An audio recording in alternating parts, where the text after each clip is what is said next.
Have you ever wondered how Clint Eastwood's Harley-Davidson became almost as iconic as his gravelly voice?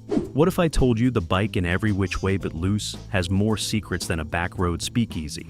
These are 20 weird facts about that legendary hog that will blow your mind. Number 20. The wrong bike in the opening scene.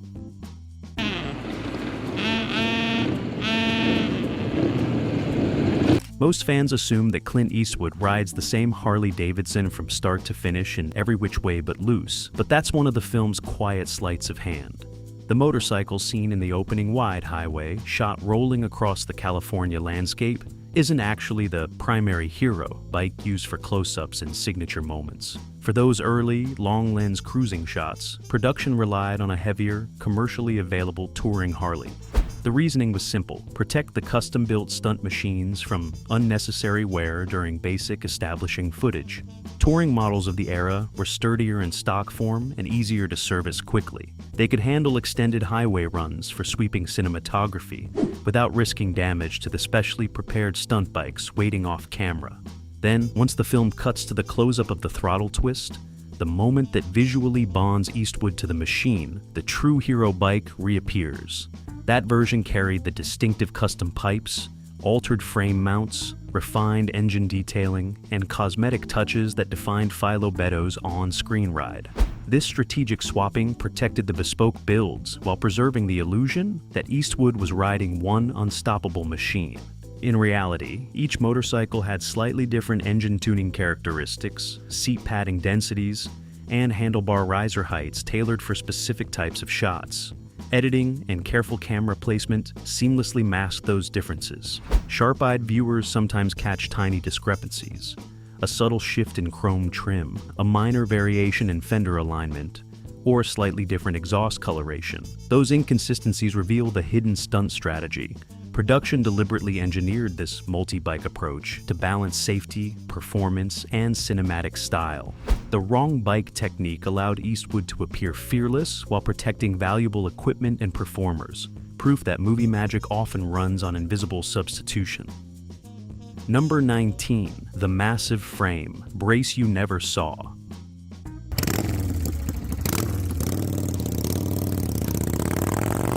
One of the most overlooked modifications on Clint Eastwood's Harley is a secret reinforcement hidden beneath the backbone. In the alley skid sequence, the bike handles dirt, gravel, and uneven asphalt flawlessly, a feat achieved with a custom steel X-frame brace designed by the production's bike engineers. Then, in the standing throttle run, Eastwood stands on the pegs during a turn, yet the frame doesn't twist under pressure. Most Harleys of that era would flex excessively, risking frame fatigue or catastrophic failure during stunt shots. The X-brace was concealed under cosmetic trim, preserving the bike's stock look while providing race-level torsional rigidity. The film's team coordinated precise welding points to ensure the brace didn't interfere with the engine mounts, wiring, or suspension. This invisible reinforcement allowed both stunt riders and Eastwood to perform daring maneuvers safely, from wheel lifts to aggressive cornering. Fans examining high-definition Blu-rays or behind-the-scenes footage still notice subtle weld shadows if they freeze frame sequences, but the average viewer would never see it. Vintage Harley custom shops later reference this technique in off-road builds, showing how movie secrets influence real-world modifications. Number 18. The exhaust that wasn't real.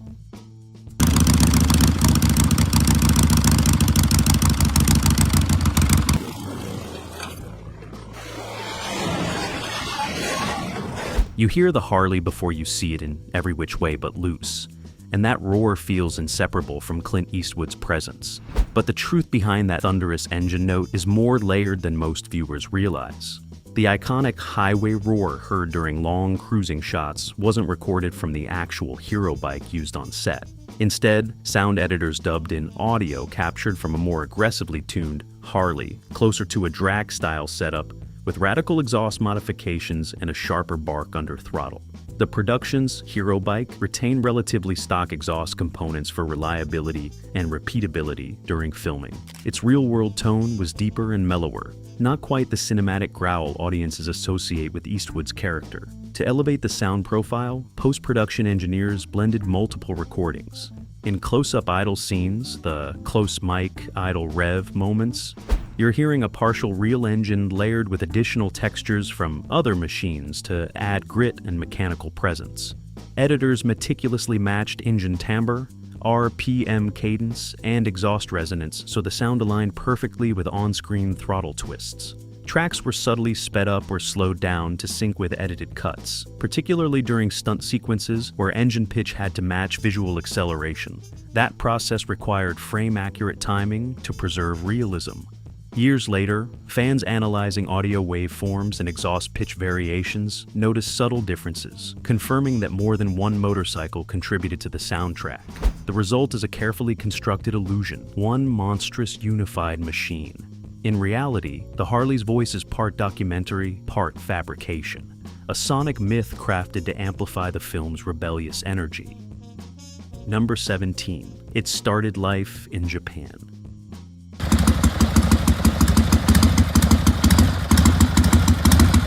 You might expect Clint Eastwood's Harley to be a purely American machine, but the hero bike was originally an export from Japan. Production planned to use a California-built custom Harley, but shipping delays forced the team to source a nearly identical model from a Japanese importer. In clip, sunset ride through hills, with the bike appearing on screen, subtly modified for American carburetors and wiring. Then in the clip, close-up, shifting gears, eagle-eyed fans can spot the slightly different left-hand control layout, a vestige of its original export design. Japanese market Harleys had unique suspension presets, taller gearing, and different speedometer calibrations due to local regulations. Mechanics carefully converted these features to match California road standards, ensuring Eastwood could ride safely while maintaining visual continuity.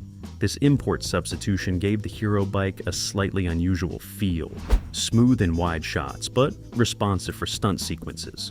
Even today, Harley enthusiasts point to subtle nuances in frame angle, foot peg position, and throttle response as telltale signs of its international origin. The Japanese Genesis is a hidden quirk that helped the film avoid delays, illustrating the creative compromises behind Hollywood stunt vehicles.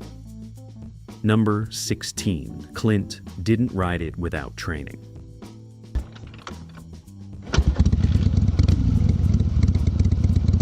Despite the legend of Eastwood hopping on the Harley and dominating every scene, he underwent weeks of concealed stunt training. In the clip, stunt rider following Eastwood, you can see him maneuvering the bike through traffic and obstacles with precision, a skill developed during private sessions on a closed course before filming. Then in the clip behind-the-scenes rev session, Eastwood practiced starts, stops, and tight turns repeatedly, learning slow speed control, weight distribution, and throttle modulation. The stunt coordinator revealed Eastwood had to unlearn some cowboy-style riding habits like leaning too aggressively into corners, which could have destabilized the bike during narrow alley scenes. The preparation also included clutch management, braking drills, and emergency maneuvers, ensuring he could complete close-up shots without a stunt double. Audiences perceived natural mastery, but it took deliberate, repeated practice under controlled conditions to make it look effortless on screen. The training allowed him to take more complex angles, stand on the pegs during acceleration, and interact seamlessly with the stunt crew, preserving the illusion that Clint's character was a fearless outlaw with perfect riding instincts. Number 15. The invisible safety harness.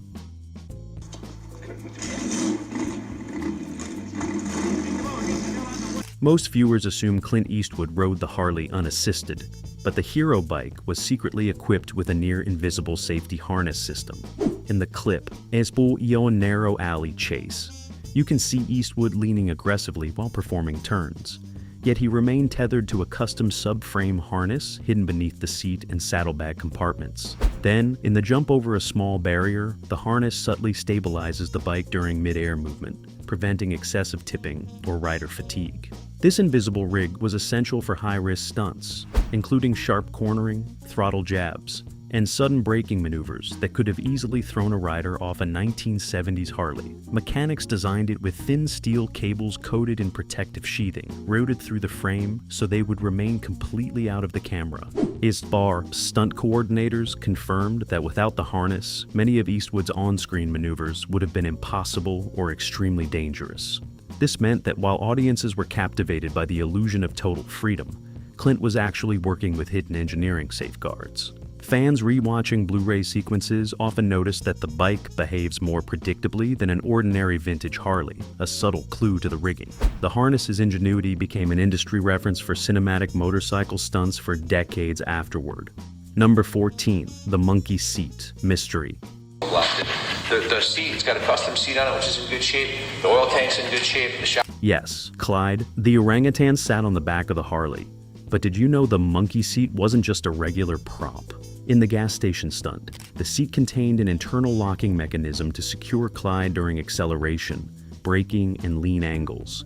In the desert chase, you can see subtle harness attachments under the faux leather cushions that allowed stunt coordinators to reposition him safely. Without this hidden structure, the orangutan could have fallen off at even moderate speeds, posing a serious risk to both the animal and the actor. The prop team designed the seat with dual layers, the visible top for continuity, and a reinforced inner pan connected to the bike frame for stability. Even Clyde's trainers worked on rehearsals, teaching him to sit still and brace with his arms and legs, all while the hidden harness provided fail-safe support. Interestingly, some shots use a stunt dummy for more aggressive maneuvers, seamlessly blending with live footage. Observant fans often notice a tiny shadow or a subtle shift in the cushion's position, hinting at the hidden harness system. This combination of animal training, mechanical innovation, and cinematic illusion is what made those dynamic Harley and Clyde sequences believable while keeping everyone safe. Number 13, the brake lever swap. I have the registration to it right here. It's a 1970s. Clint Eastwood's Harley in every which way, but loose looked effortless on screen. But the braking system beneath that calm exterior was anything but ordinary.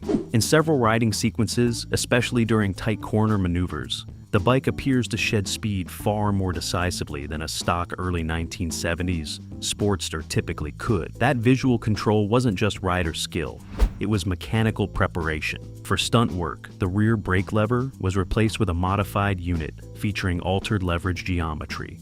By slightly changing the pivot ratio and pedal throw, the stunt team achieved stronger, more progressive rear braking without requiring excessive foot pressure. This allowed controlled deceleration while keeping the chassis balanced during aggressive turns. In downtown alley skid sequences, the front brake system was also discreetly enhanced. A hidden hydraulic assist component improved modulation, giving riders a more immediate response without abrupt wheel lock. On stock Harleys of that era, braking feel could be inconsistent, especially under repeated high-stress filming conditions. The upgraded setup delivered repeatable, predictable stopping power, crucial when cameras, crew, and other vehicles were positioned within feet of the action. These modifications gave stunt coordinators confidence to choreograph precise timing with Eastwood's reactions. The bike could pivot sharply, slow abruptly, or slide through narrow spaces while remaining controllable. The refined brake system also supported coordinated multi-vehicle shots, ensuring Eastwood could safely match timing marks. Fans studying high-definition transfers sometimes notice subtle differences in lever angles, mounting bolts, and pedal positioning compared to those of factory models. Casual viewers never see it, but that hybrid brake setup demonstrates the meticulous preparation behind every stunt, blending safety, performance, and cinematic drama into one seamless ride. Number 12, the dual tank secret. Engines to clean up all the aluminum. See all this, the buildup on aluminum. The Harley Eastwood ride carries a trick you would never guess: dual fuel tanks. In a long highway pull, the bike appears to run non-stop for miles, but production engineers installed a secondary hidden tank under the seat, which feeds the main tank through a concealed line. Then, in the gas station handoff, the on-screen refueling sequence cleverly masks the real distance covered between shots. The dual tank system prevented frequent refills during extended stunts, keeping cameras rolling and maintaining continuity. It also allowed Eastwood to accelerate repeatedly without engine hiccups, crucial for sequences filmed across wide highways and desert backroads. The secondary tank was made from lightweight aluminum, shaped to blend with stock Harley contours, and tested for vibration and heat tolerance. Even experienced Harley mechanics would not immediately recognize the modification without disassembling the bike. Fans rewatching high-definition footage sometimes notice subtle bulges or small extra fuel lines near the seat hinge, revealing the hidden innovation. This dual tank hack exemplifies the lengths the crew went to maintain realism while protecting production schedules and preserving the illusion of a single, unstoppable machine. Number 11. The handlebar that bent on cue. Clint Eastwood's Harley in Every Which Way, but Loose carried another nearly invisible stunt refinement: custom handlebars engineered with controlled flex. To casual viewers, the bars look like standard mild custom units typical of early 1970s Sportsters, but during certain action beats, they behave differently than factory steel would. In the narrow canyon twist sequence, you can spot a subtle lateral give as Eastwood leans aggressively into a turn. The bars appear to flex slightly under pressure, visually amplifying the sense that the rider is wrestling with the machine. On a stock Harley of that era, comparable force might risk permanent deformation, or at minimum transmit harsh feedback into the rider's arms. The production solution was ingenious. Inside the bars sat a reinforced spring core paired with a concealed detent system. This allowed controlled microflex without compromising steering precision. The calibration was tuned specifically to the combined weight distribution of Eastwood and the motorcycle, ensuring that movement stayed within safe limits. Then, in the bridge leap sequence, the handlebars snap cleanly back into their neutral alignment the moment the load is released. That instant recovery preserved visual continuity and eliminated the risk of lingering misalignment between takes. The slight bend wasn't just mechanical insurance, it enhanced cinematic drama. The flex added kinetic realism without threatening safety. Film historians and custom Harley builders often reference this setup as an elegant compromise between aesthetics and stunt practicality. Modern replica builds sometimes incorporate similar engineered flex points, a testament to how a nearly invisible detail can influence both Hollywood technique and real-world custom culture. Number 10. The engine that roared on cue.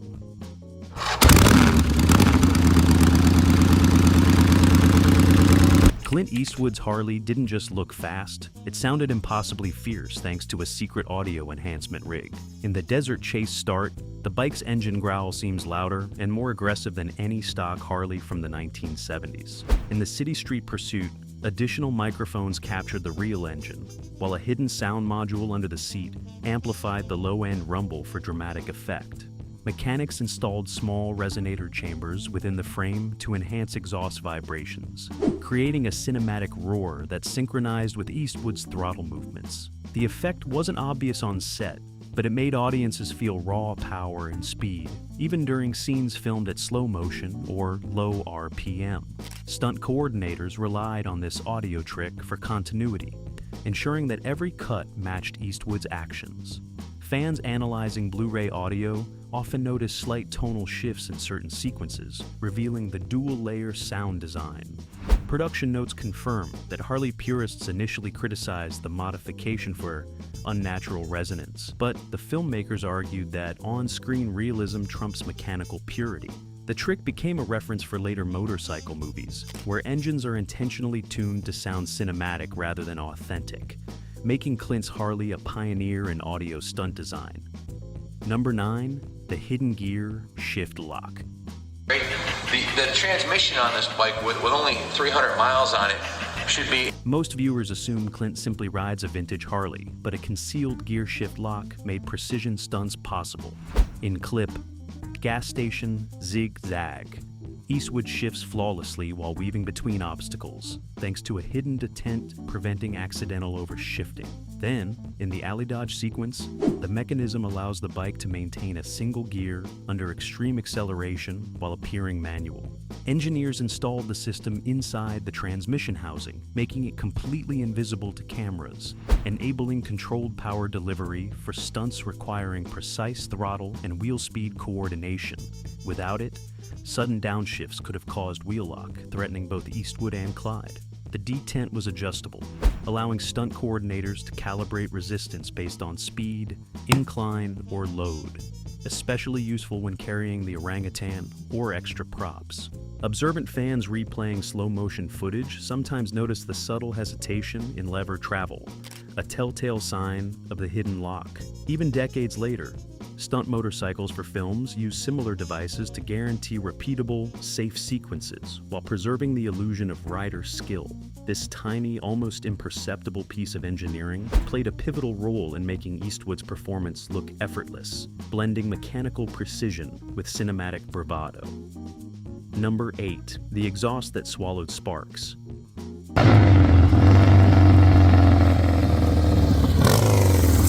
The Harley's exhaust system was deceptively modified to prevent sparks during stunts. In Clip, Nighttime Gas Station Escape, the sparks that normally shoot from a Harley's pipe are completely absent, keeping the sequence safe on wooden planks and prop debris. In the Roadside Jump, the exhaust appears standard, but a hidden mesh chamber captures hot particles before they exit the tailpipe. This prevented fires on set, particularly during desert shoots with dry brush and flammable props.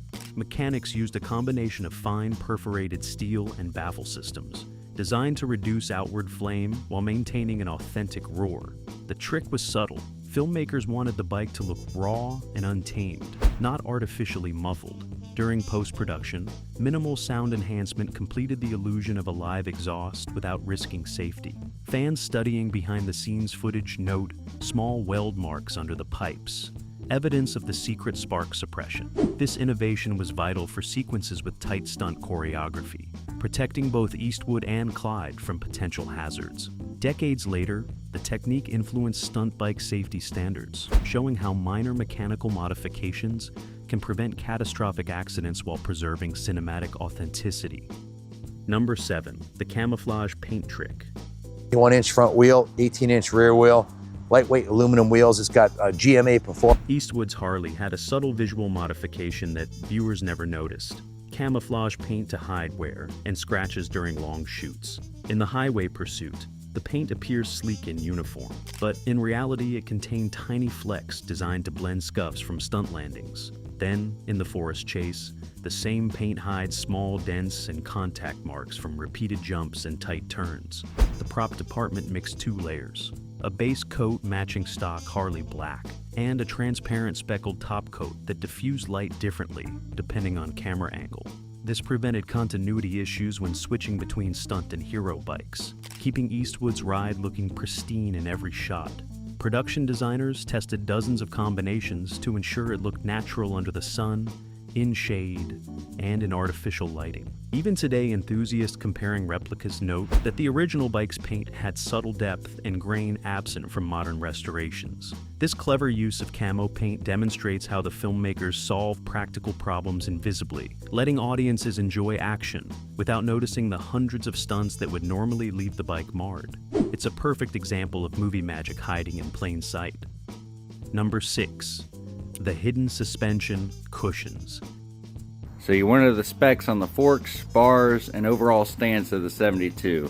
Eastwood's Harley appeared raw and unfiltered, but the bike secretly had custom suspension cushions for stunt work. In Clip, Rocky Incline Escape, the Harley rolls smoothly over uneven terrain without jarring the actor, thanks to hidden elastomer blocks installed above the rear shocks. Then, in the bridge drop sequence, the same cushions absorb subtle impacts during mid-air landing, preventing frame stress or stunt injuries. Engineers calibrated the cushions to work under specific loads, including Eastwood's weight plus props, and Clyde, ensuring the bike responded consistently regardless of stunt intensity. The modifications were subtle. The external shocks remained stock in appearance, preserving authenticity for camera close-ups. Observant fans may notice slight compression differences when the bike lands after jumps, evidence of the secret cushioning system. Without this, repeated stunts on hard surfaces could have led to catastrophic failure or frame damage, halting production. The system allowed multiple bikes to perform identical maneuvers while keeping Eastwood comfortable, preventing fatigue from repeated landings.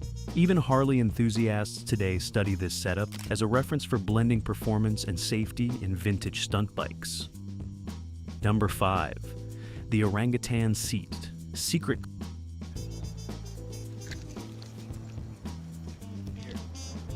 Clyde, the Orangutan co-star, wasn't just a passenger. He had a secret custom seat integrated into the Harley. In Clyde riding downtown, you can see him sitting comfortably behind Eastwood, but the real trick was invisible to the camera. Then, in the desert highway getaway, the seat contains a slight contour with hidden cushioning, designed to keep Clyde secure during sharp turns and minor jumps. Prop engineers installed a subtly molded fiberglass base beneath the standard rear fender, lined with soft rubber and foam to absorb shocks and prevent the animal from sliding. The seat was painted to match the bike's frame, making it appear like a normal Harley saddle. Stunt coordinators could quickly detach it for sequences without Clyde, allowing for two separate bikes to be used interchangeably. The design kept the Orangutan safe without compromising the visual illusion of a standard Harley. Animal handlers noted that without this modification, Clyde would have had difficulty maintaining balance during even mild maneuvers, forcing multiple takes. This ingenious combination of animal safety, mechanical innovation, and cinematic illusion allowed Eastwood to ride dynamically while keeping the audience unaware of the subtle modifications. Fans often assume the seat is stock, but it's one of the film's most carefully engineered secrets. Number 4. The brake handle trick.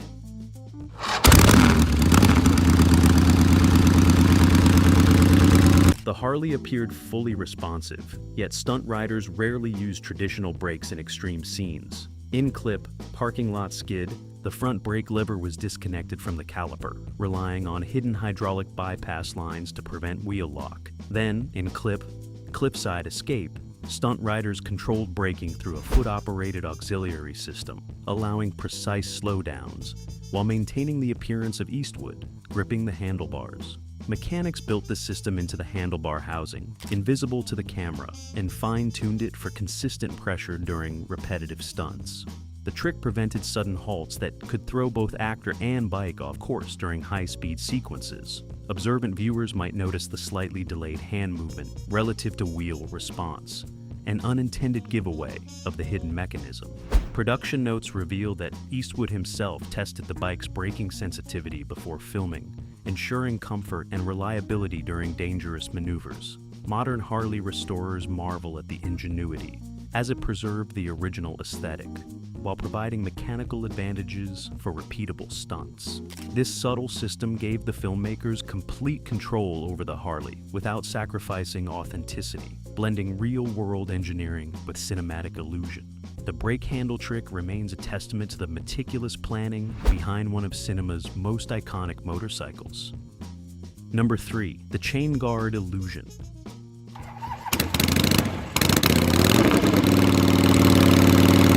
The bike's chain guard wasn't standard. It was carefully modified to appear stock while hiding extra tensioning hardware. In clip, Downtown Pursuit, the chain glides smoothly, seemingly unremarkable. Yet, engineers added hidden tension springs beneath the guard to prevent derailment during rapid acceleration. Then, in Rural Road Chase, a quick cut shows the chain maintaining perfect alignment over uneven terrain, a feat impossible without the concealed adjustment. The guard itself was reinforced with lightweight aluminum, painted matte black to mimic the original chrome-plated cover, ensuring cameras never revealed the modification. This allowed stunt sequences to push the Harley far beyond normal mechanical limits, protecting the drivetrain while maintaining the illusion of an untouched vintage motorcycle. Fans comparing screen captures notice the chain never flinches or sags during extreme maneuvers, revealing the clever engineering beneath. Production designers even calibrated the springs to respond differently depending on payload, accounting for Eastwood alone versus the Orangutan as a passenger. Without this hidden tensioning system, the bike could have suffered catastrophic chain failure during repeated stunts. The chain guard illusion highlights how subtle mechanical modifications are often invisible but essential for movie magic, allowing Clint's Harley to look like a standard ride while performing impossible feats. Number 2. The fuel tank compartment trick.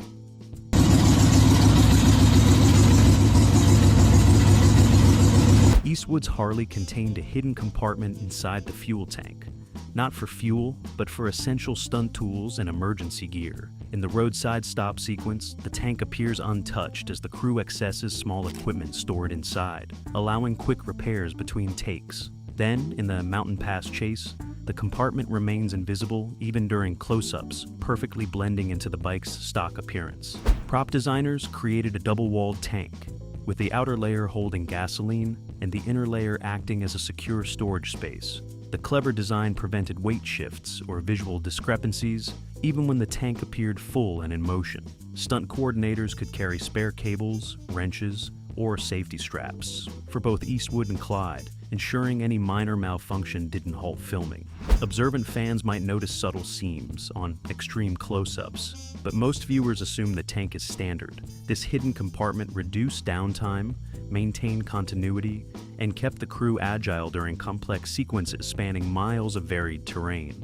The tank trick is a perfect example of how clever prop engineering can combine practicality with cinematic illusion, ensuring Eastwood's Harley could perform demanding stunts while looking untouched and perfectly authentic. Ultima number 1, the Stunt Double Swap.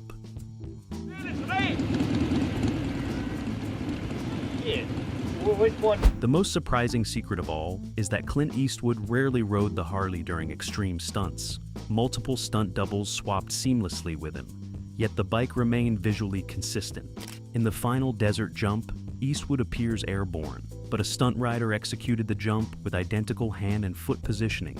Then, in the clip, Final City Showdown, close-up shots of Eastwood were composited over a stunt double performing tight turns and wheelies. Production designers created custom seating, handlebars, and foot pegs that adjust in seconds to accommodate different riders without disrupting visual continuity. Costumes, helmet cam angles, and precise camera choreography masked any discrepancies. Observant fans often rewind slow-motion footage, believing Eastwood did everything himself, unaware of the intricate choreography behind the illusion. This technique allowed filmmakers to combine dangerous stunts with Eastwood's charisma, keeping action thrilling without risking injury. Over the years, the seamless integration of doubles became a reference for action films involving motorcycles, influencing modern stunt methodology. The Harley's survival through high-speed chases, jumps, and crashes owes as much to invisible planning as to Eastwood's presence. Ultimately, it was the hidden collaboration between rider, double, and camera that made the bike an enduring icon in cinematic history. And there you have it. 20 weird, wild, and wonderful facts about Clint Eastwood's Harley-Davidson from every which way but loose. From hidden compartments to orangutan seats, this iconic bike was as clever as it was cool.